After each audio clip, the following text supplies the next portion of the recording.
నమస్కారం అండి. అంతర్యామిలో ఈరోజు అంశం కాలం విలువ. వినిపిస్తున్నది మీ విజయభాస్కర్. మనకు అందించిన వారు వెంకట్ గరికపాటి గారు.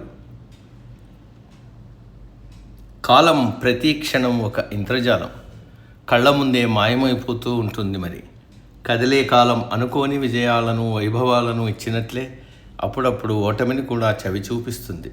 విలువ తెలుసుకుని కాలాన్ని సద్వినియోగం చేసుకున్న వారే చక్కగా వృద్ధిలోకి వస్తారు. ఎప్పుడు ఏదో ఒక నిరాశలో మగ్గుతూ కాలాన్ని వృధా చేసేవారు జీవితంలో నిరర్ధకంగా మిగిలిపోతారు. ఏ భౌతిక సాధనాలు, ఆధ్యాత్మిక సాధనాలు కదిలే కాలాన్ని బంధించలేవు. ప్రవహించే నదిలో ఈ క్షణం తాకిన నీటిని మరుక్షణం ఎలాగైతే ముట్టుకోలేమో, అలాగే గతించిన కాలాన్ని ఎంత ప్రయత్నించినా పట్టుకోలేం. అందుకే కాల మహిమను గుర్తించండి అంటాడు చాణక్యుడు. కాలం భగవత్ స్వరూపం. సృష్టి, స్థితి, లయలన్నీ కాల పరిధిలోనే జరుగుతాయన్నది సత్యం. పోగొట్టుకునేటంత కాలం మన దగ్గర లేదు. మనం కాలయాపన చేసేటంతటి ధనవంతులం కాదు అంటారు రవీంద్రనాథ్ ఠాగూర్. మహత్తరమైన మాటలవి. కాలాన్ని వృధా చేస్తే జీవితంలో అత్యంత విలువైన కొంత భాగాన్ని కోల్పోయినట్లే. అందుకే వెలకట్టగలిగిన ధనం కన్నా విలువైనది వెలకట్టలేనిది కాలం. కొంతమంది ఎప్పుడూ సమయం సరిపోవడం లేదని వాపోతూ ఉంటారు. మరికొంతమంది అదే కాలాన్ని ఉపయోగించుకొని అద్వితీయమైన విజయాలను చేజిక్కించుకుంటారు. రెండు రకాల వ్యక్తులకు ఉన్నది ఒక్కటే సమయం. కొందరికి గెలుపు పిలుపు వినబడితే మరికొందరికి సదా అలుపుతూ జీవనం తడబడుతుంది. వీరిలో తేడాను గమనిస్తే మందగమనులు, సమయపాలన లేనివారు, బద్ధకంగా ఉండేవారు మాత్రమే తగినంతగా కాలం దొరకడం లేదని బాధపడుతూ ఉంటారు. సమయానికున్న విలువను గుర్తించి జాగరూకులై సాగేవారు విజేతలుగా నిలబడుతూ జగతికి మహత్తరమైన సందేశాన్ని అందిస్తారు.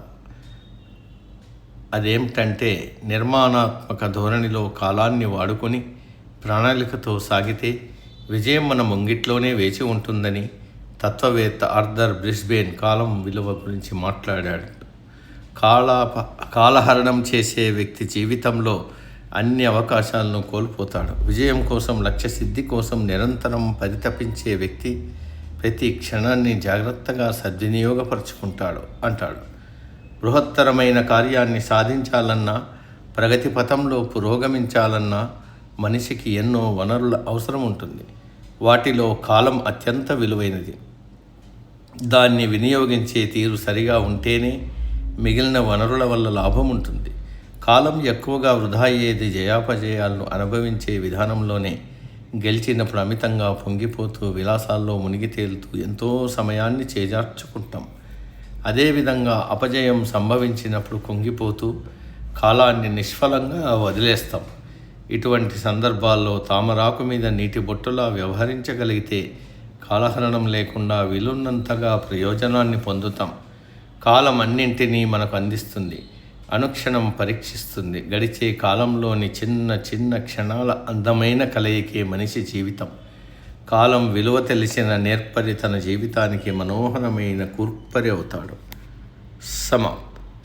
సర్వే జన సుఖినో భవంతు.